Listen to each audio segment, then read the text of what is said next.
இன்னைக்கு பார்த்தீங்கன்னா ஆந்திரா ஸ்டைலில் நல்ல ஸ்பைசியான முட்டை வறுவலும் மிளகு சீரகம் சேர்த்து இடித்து வச்ச ரசமும் எப்படி செய்யறதுன்னு பார்க்கலாங்க. ஃபஸ்ட்டு நம்ம ஒரு பாத்திரத்தில் தண்ணி சேர்த்திட்டு இதை நல்லா கொதிக்க வச்சுக்கலாங்க. தண்ணி நல்லா கொதிச்சதுக்கப்புறம் 2 தக்காளிங்க காம்பை நீக்கிட்டு 4ஆக கட் பண்ணிவிட்டு சேர்த்திக்கோங்க.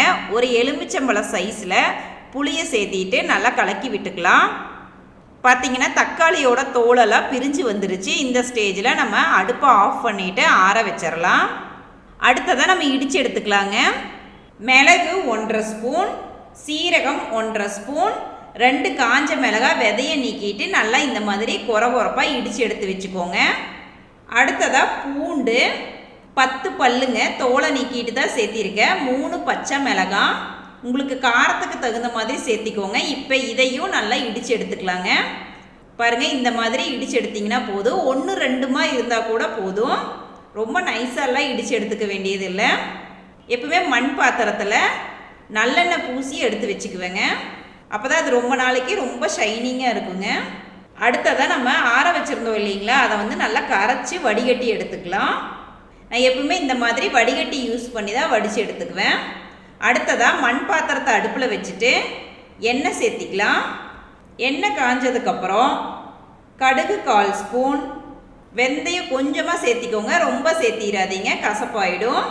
இப்போ இதை 2ம் பொரிஞ்சு வந்ததுக்கப்புறம் கொஞ்சமாக கருவேப்பில்லை, அடுத்ததாக நம்ம இடித்து வச்சுருந்தோம் இல்லைங்களா, அது எல்லாத்தையும் சேர்த்திக்கலாம்.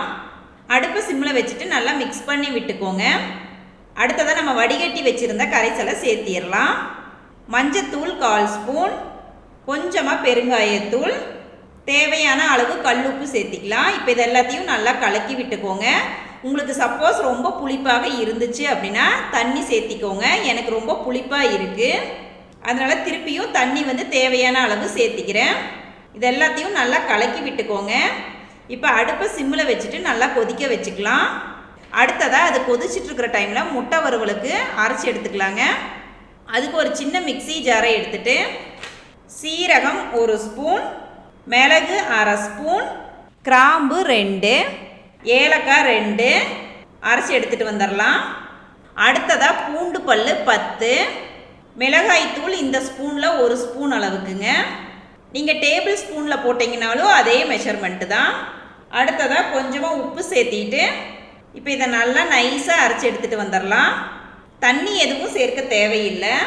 இப்போ பார்த்தீங்கன்னா அடுப்பு சிம்மிலேயே தான் வச்சோம் இல்லைங்களா, நல்லா நுர கட்டி கொதிச்சு வந்துட்டுருக்குது. எப்பவுமே ரசத்தை ரொம்ப கொதிக்க வைக்கக்கூடாதுங்க, அதனோட டேஸ்ட் மாறிடும். இந்த ஸ்டேஜில் நம்ம அடுப்பை ஆஃப் பண்ணிடலாம். பாருங்கள், மண் பாத்திரத்தில் வச்சா இந்த மாதிரி கொதிச்சுட்டே இருக்கும். இப்போ கடைசியாக நம்ம பொடியாக கட் பண்ணி வச்சுருக்க கொத்தமல்லி இலையை தூவி விட்டுக்கலாம்.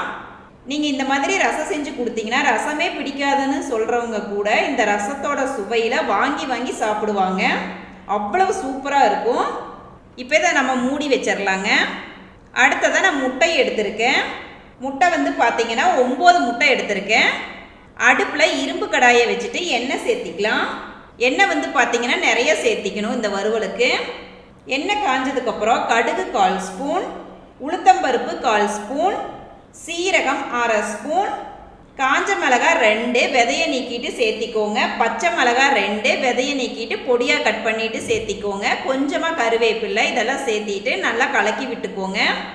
அடுத்ததாக நம்ம அடுப்பை சிம்மில் வச்சுட்டு முட்டையை ஒவ்வொன்றா உடச்சி ஊற்றிக்கலாம். நான் 9 முட்டை எடுத்திருக்கேன். நீங்கள் எந்த கோழி முட்டை வேணாலும் சேர்த்திக்கலாம். மஞ்சத்தூள் 1/4 ஸ்பூன், கொஞ்சமாக பொடி உப்பு சேர்த்திக்கோங்க. நம்ம ஆல்ரெடி அரைக்கும் போதே கொஞ்சம் உப்பு சேர்த்திருக்கோம், அதனால் கொஞ்சமாக பார்த்து சேர்த்திக்கோங்க. இப்போ மூடி போட்டு 2 நிமிஷம் வேக வச்சுக்கலாம். அடுப்பு சிம்மிலேயே வச்சுக்கோங்க, கலக்கியெல்லாம் விடக்கூடாதுங்க. இப்போ 2 நிமிஷத்துக்கு அப்புறம் நம்ம பெரிய பெரிய பீஸாக நம்ம கட் பண்ணி விட்டுறலாம். இந்த மாதிரி கட் பண்ணி விட்டிங்கன்னா போதும். இப்போ சென்டரில் நம்ம ஒரு குழி மாதிரி பண்ணிவிட்டு அதில் நம்ம ஆல்ரெடி அரைச்சி வச்சுருக்கோம் இல்லைங்களா, அந்த மசாலா பேஸ்ட்டை ஆட் பண்ணிக்கலாம். இந்த முட்டை வறுவல் நல்லா ஸ்பைஸியாக இருக்குங்க. உப்பு காரமெல்லாம் உங்களுக்கு தகுந்த மாதிரி சேர்த்திக்கோங்க. இந்த மாதிரி ஸ்பெஷல் மசாலா அரைச்சி போட்டு முட்டை வறுத்து எடுத்தோன்னா ஒயிட் ரைஸ்க்கு அவ்வளோ அருமையாக இருக்குங்க. இப்போ திருப்பியும் மூடி போட்டு 1 நிமிஷம் வேக வச்சுக்கலாம். நீங்கள் கலக்கியெல்லாம் விடக்கூடாது. 1 நிமிஷத்துக்கு அப்புறம் ஓப்பன் பண்ணிவிட்டு இப்போ நல்லா கலக்கி விட்டுக்கலாங்க. ரொம்ப நேரம் நீங்கள் வந்து இந்த முட்டை வறுவலை அடுப்பில் வைக்கக்கூடாது. அப்படி வச்சிங்க அப்படின்னா ரப்பர் மாதிரி ஆயிடுங்க. இப்போ அடுப்பை ஆஃப் பண்ணிவிட்டு நம்ம ஒரு ஓரமாக எடுத்து வச்சிடணும். ஆல்ரெடி உங்களுக்கு இரும்பு கடாயை ரொம்ப ஹீட்டாக இருக்கும்.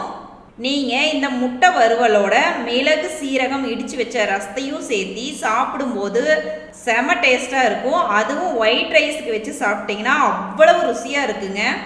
அவ்வளவு தாங்க. காரசாரமாக பூண்டு வாசத்தோட மிளகாய் தூள் சேர்த்து நல்லா ஸ்பைசியான முட்டை மசாலா ரெடி பண்ணியாச்சுங்க. நீங்களும் இந்த ரெசிபியை உங்கள் வீட்டு கிச்சனில் மறக்காமல் ட்ரை பண்ணி பாருங்கள் ஃப்ரெண்ட்ஸ்.